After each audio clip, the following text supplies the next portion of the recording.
Do you want to bet this college football bowl season alongside Dave Cokin and Ralph Michaels? Well, we have you covered. When you look among the list of our handicappers, some are known more for specific sports, and when you mention college football, two that jump out are Dave Cokin and Ralph Michaels. Mr. Dave Cokin has been the all-time profit leader in college football since he joined Wager Talk, and while the regular seasons have been profitable, his performance in the bowls have been even better, going 45, 22, and 1. That's 67%. Ralph Michaels was a previous general manager of Phil Steele Publications, voting on all significant college football awards, including the Heisman Trophy, before joining Wager Talk. Ralph's run and bowl action has been stellar, going 44 and 20. That's 69%. Our bowl package price will be $199 with the $149 early bird. You can lock in Dave and Ralph's both for only $198, coming out to just $99 each. That's Dave's 68% and Ralph's 69% bowl records, including any 5% best bets released in bowl season for just $198. Access will cover any college football releases from the Bahama Bowl on Friday, December 16th, through the College Football Playoff National Championship game on Monday, January 9th, from both Ralph Michaels and Dave Cokin, and include any 5% best bets. So act fast before pricing goes back to regular price.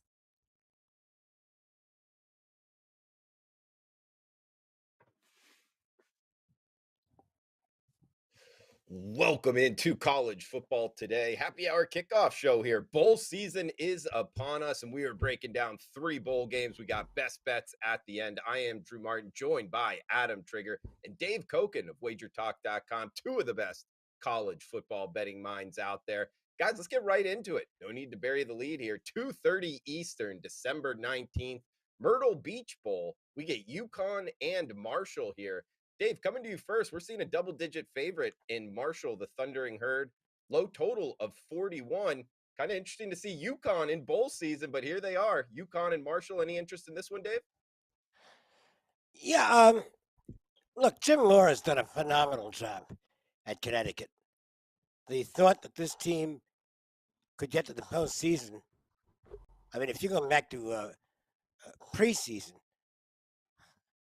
there's no way anybody had Connecticut even making it to a minor bowl. So he's performed a miracle of sorts. But they're really not a very good football team. And if you look at some of the games where the other team wasn't taking them for granted, they really didn't fare very well. Marshall does profile on the stats in a couple of categories I like. You know, we've got to get the Thundering Herd interested here, but I think they will be. It's not like they're used to going to the postseason. So I think they're somewhat excited to be here. And I think they match up well with UConn. So even though I'm very reluctant to lay big points in bowl games, I think Marshall's the only way to go here. Okay, good start, Dave. And Trig, coming to you next, to Dave's sentiment, Marshall's in the Sun Belt. In my opinion, an underrated conference, talent-wise. We get UConn here, an independent. When you go down their list of games, Dave kind of touched on this. I mean, Ball State, FIU, some kind of down teams here. However, hey, UMass in the bit, they made bowl season, so you got to give them some credit. Laying the 10, though, ultimate equalizer here. Does it interest you at all, UConn or Marshall? Well, Drew, I'll be honest. I tried my hardest to make a case for UConn. First-year coaches as double-digit favorites in bowls, 10-4 against the spread. They actually have a little revenge here from 15. That's Marshall and UConn matched up. I believe it was UConn's most recent bowl game, which UConn lost in that game. Marshall, you go back to the beginning of the season, right? Like they had the win over Notre Dame, and I feel like they squandered it a tad.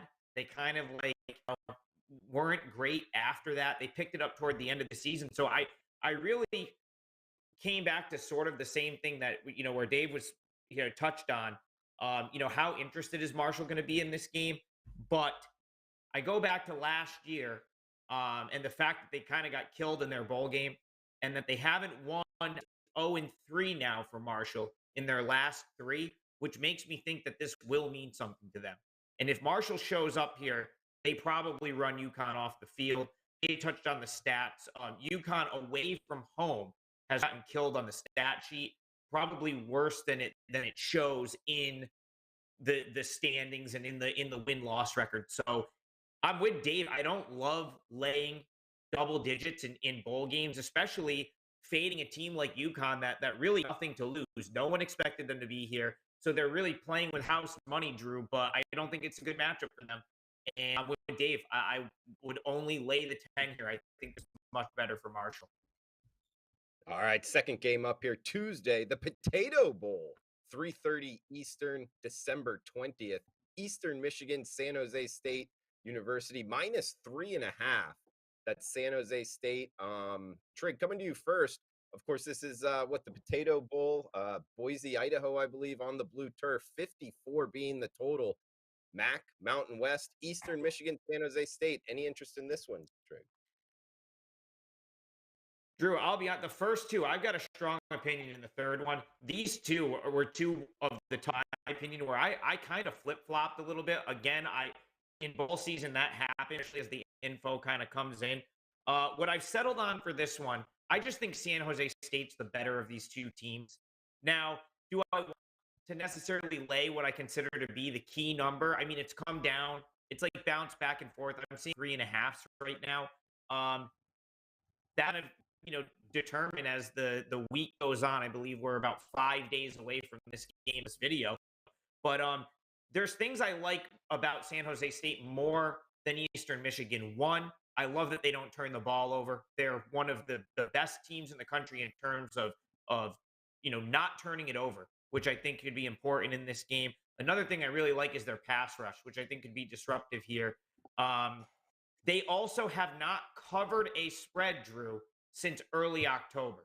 6 straight non-covers for San Jose State, despite the fact that they went 3-2 in those games. I think that's giving you a little bit of value on the San Jose State side in terms of the number. So, again, this isn't one of my strongest sort of opinions in bowl season, but if you're going to make me get involved in this one, I think I'm going to lay the small number with the Spartans. I just think they're the superior team.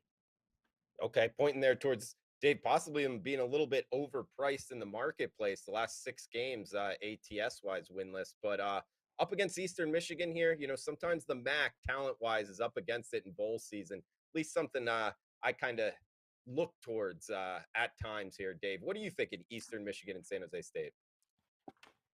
I think it's a good number. San Jose State's a little bit better. They are clearly a better team on defense. I give Eastern Michigan the offensive edge. San Jose State cannot run the football, averaging less than 100 yards per game on the ground, that's a bad stat. But overall, if you match up the profiles, I think San Jose State comes out a little bit ahead. So I doubt that I'll bet the game. Not really. I think it actually might be a good game to watch. Could be a close game. I like the Eastern Michigan coach, his ability to keep his team in games. But I do think San Jose State finds a way to win. So at this price, I think if I had to play the game, it would be Smarty or nobody. He's Dave Cokin. He's #1 all-time college football profits, guys. Check him out, Dave Cokin experts page, wagertalk.com. He's also got a free college basketball client play up. So check it out on the free picks page, also on his experts page there. College basketball. He knows his college football as good as anybody out there. #1 all-time college football profits. And you saw it on the way in. Ruby talked about it there on the promo, him and Ralph Michaels. They got that discount for their college football bowl package. Dave, we got a doubleheader on Tuesday.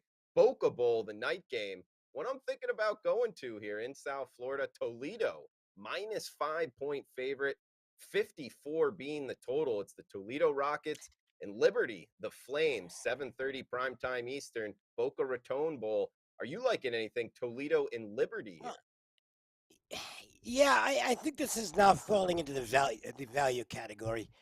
I know Liberty's had some issues at the end of the season, and their coach left, and they had a couple of games where they really didn't play very well. But the idea of Toledo being favored by this much, I just can't agree with that. I think Toledo's a very ordinary team. I'm not a big fan of their coach, who I think has a tendency to make in-game mistakes. The news stuff that surrounds this game is what's caused the line to move to where it is. But I think it's an overreaction. And I still think the Flames are probably the better football team here. And I think they might have a little bit of a point to prove, if you will. Toledo's, these MAC teams, none of these MAC teams are really very good. And Toledo's a team that I thought didn't play especially well down the stretch. Part of that was Finn being injured, and he appears to be healthy now. But I think at this number, you've got to take Liberty. That's the side I'd go with. Yeah, good stuff, Dave. I agree with you. I mean, Trick, coming to you next. Look, this is a difficult handicap, man. I don't think Toledo's all that good, but at the same time, they won the MAC. They won their conference. They also, it kind of set up well for them. I mean, going up against Ohio was down their quarterback there in Rourke, in my opinion, the best player in the MAC. So they did beat them 17-7. You kind of got to tip your cap there. But again, it comes back to MAC versus outside of the MAC. Are they going to be up against it talent-wise? But Liberty at the same time, Hugh Freeze going. Dave touched on it. I mean, their last 3 games have been ugly. They lost 49-14 to New Mexico State. So can they really rebound and come back here in bowl season? Huge question marks all over. What are your thoughts here in Boca Raton? So, Drew, the way I'm looking at this, I think Freeze actually going is kind of a good thing here. I'm going to steal something that Dave said in one of our videos over a month ago. In not in regards to Liberty specifically, but in regards to teams that know their coach is leaving and them sort of fading down the stretch or maybe not putting the same effort in down the stretch. And I really think that that's what we saw here with Liberty the last 3 weeks. I mean, Drew, they lost as a double-digit dog or a double-digit favorite 3 straight games. One of them was like they were like a 24-point favorite and they lost, and that to me just screams disinterest right there. You know, especially if you look at the teams that they lost to. This is now a bowl game. They know who their new coach is, which Chadwell from I think Coastal Carolina is coming in, but they've got to be excited about that. Like he's someone that I think that they would be excited to play for. And now they have some direction with the program. So either they're in the transfer portal because they don't want to be there because they were one of Freeze's guys, or if they're on the field, they're probably trying to prove themselves because they want to stay and be part of this team and be part of the program going forward. So I actually think now that the whole Freeze thing is done, I actually look at that as a plus to Liberty. But I do think that the masses here are looking at it as a negative, and that's why we've got a ton of value on Liberty here. Dave referenced Toledo not being great in the bowl, like the MAC not being great in the bowls. Toledo 3-9 against the spread, their last 12 bowl games. And really, both of you guys touched on it. The MAC in general tends to just not perform in bowl season. I think we kind of see that. I think a year or two ago, they kind of had like a good year for MAC standards. If you look at like back last 10, 15 years, these MAC teams tend to struggle, in the bowls. Liberty, again, I think they're the better team, and we're catching points. Drew, I hope you go to this game. I think it's going to be a good one, and I like Liberty to pull it out. Okay, so it's take the 5 + 5 on Liberty if I'm in attendance and need a bet. Take it, sprinkle on the money line. I think Liberty's going to win this game, but yeah, I really like the +5 here, Drew. I think that's a very good number, total overreaction to a situation that I don't think is a situation anymore for Liberty. All right, guys. He's Adam Trigger. Check him out, wagertalk.com. And actually, if you're watching live here or watching on Thursday, he's got a Thursday night football max bet here, 5% bet up and available. Check it out, wagertalk.com. Adam Trigger, 5%, the top rated play going in Thursday night football. He's number 1 Wager Talk this season, all football units gained. So we got some number 1 here. Set at the top, 2 guys that know their college football. Adam is number 1 this season in college and NFL units gained. And Dave Cokin, he is number 1 lifetime in college football. So check out his bowl season package as well. They got it discounted, him and Ralph Michaels. So Dave, coming around the horn here again, man, any final thoughts for the show? And do you have a best bet for us? Just a quick mention, if you're watching live, I made one college basketball play tonight, and it's a free selection. So just go to the free picks page at Wager Talk, and you'll get my free play, and whoever else has one up tonight. I assume Adam must have a free play up because generally when someone has a 5% play going, they also put out a free play. It's just smart business to do that. It calls attention to the big play. So I would definitely check out the free picks page. Among the games we talked about, look, it's just on paper. And sometimes in these minor mills, it doesn't always play out that way. But Marshall looks to me to be quite a bit superior to Connecticut. And one thing to remember, Ali, who's a very talented running back, he missed the first 10 games, had some off-the-field issues, returned the last 2 games, and looked just like he hadn't missed a beat. And he's a really good running back for Marshall. I don't think Connecticut can contain him. I think UConn's going to have to throw the ball to have success in this game because they're not going to run on Marshall. I don't think they could do it. Thundering Herd minus the points will be my best bet here on the show.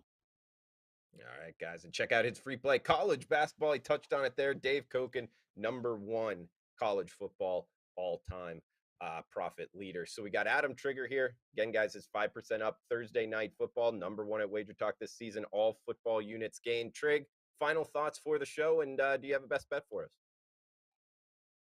Well, definitely go check out the free plays because, as Dave said, in an effort to promote my 5%er tonight, I gave my 4% college basketball play for tonight out for free. So that's up there. So go to the free picks page, check out all the free picks. But that play, that college hoop play, is my 4% client play. I just gave it out for free because I've got the football game, which is a 5%er. 3-0 last weekend in the NFL. It's been a great NFL season, and that goes in Thursday night football tonight. As far as my best bet for the show, I'm on Liberty +5. Again, I really think the whole freeze thing being in the rearview mirror to an extent is a huge plus for Liberty. I'm certain that hampered the Flames' sort of ability to play at their max effort level down the stretch. He's now gone. They don't have to, they know who their new coach is, and I think we're going to see a far more focused Liberty team than we have in recent weeks. I was watching another show, of course, a lesser show than what you're watching right now. Talk about Toledo have a coaching advantage because there's continuity and all this. And I just go back to not thinking the MAC or Toledo is very good. And you look at the history of MAC in bowl games. You look at the history of Toledo in bowl games, 3-9 against the spread in their last 12 bowls. And I just don't agree with that argument. I actually think Liberty has the majority of the advantages here, and you're getting them at what I see a huge discount at this number +5. It is just it's one of the better sort of numbers I see still out there that hasn't been like beat to death. That you can still get if you go bet it right now. So yeah, Liberty +5. But guys, I don't think the points are going to be needed here. I really think Liberty is the superior team. I expect the Flames to win this game. Like it, Trig. And yeah, guys, I'm going with Liberty +5 too for my best bet. It kind of rhymes with what Trig was talking about. And I like what he said about, Hugh Freeze being gone. Actually might be a good thing. I mean, this team laid down with the kind of rumors of Hugh Freeze going to Auburn. Well, now it's done. And now they're kind of set. Well, they are set. I mean, Josh Aldridge is going to be the interim head coach here. They got Chadwell coming in. If guys are playing, they're wanting to show off, show that they're going to be a contributor next year for the new head coach who's obviously watching. So I think there's actually a motivation kind of bump up here for bowl season for Liberty rather than the last 3 games where they dropped them all. Plus the fact, just a quick story here.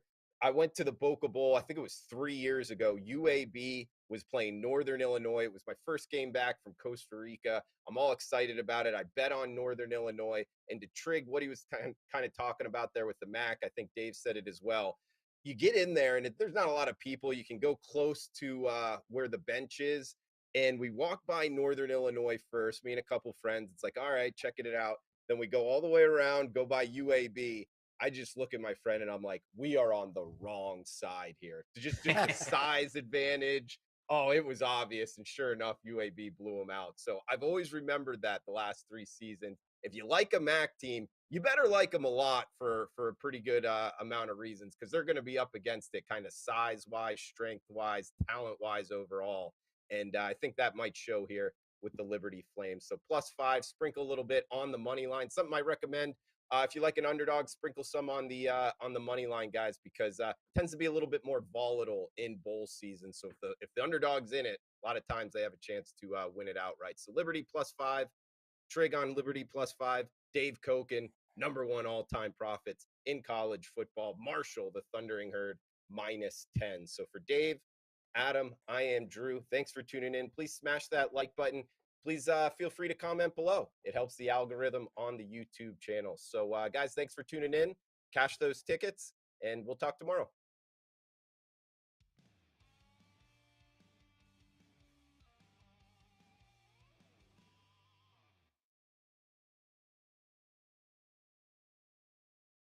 Do you want to bet this college football bowl season alongside Dave Cokin and Ralph Michaels? Well, we have you covered. When you look among the list of our handicappers, some are known more for specific sports, and when you mention college football, two that jump out are Dave Cokin and Ralph Michaels. Mr. Dave Cokin has been the all-time profit leader in college football since he joined Wager Talk, and while the regular seasons have been profitable, his performance in the bowls have been even better, going 45-22-1. That's 67%. Ralph Michaels was a previous general manager of Phil Steele Publications, voting on all significant college football awards, including the Heisman Trophy, before joining Wager Talk. Ralph's run and bowl action has been stellar, going 44-20. That's 69%. Our bowl package price will be $199 with the $149 early bird. You can lock in Dave and Ralph's both for only $198, coming out to just $99 each. That's Dave's 68% and Ralph's 69% bowl records, including any 5% best bets released in bowl season, for just $198. Access will cover any college football releases from the Bahama Bowl on Friday, December 16th, through the College Football Playoff National Championship game on Monday, January 9th, from both Ralph Michaels and Dave Cokin, and include any 5% best bets. So act fast before pricing goes back to regular price.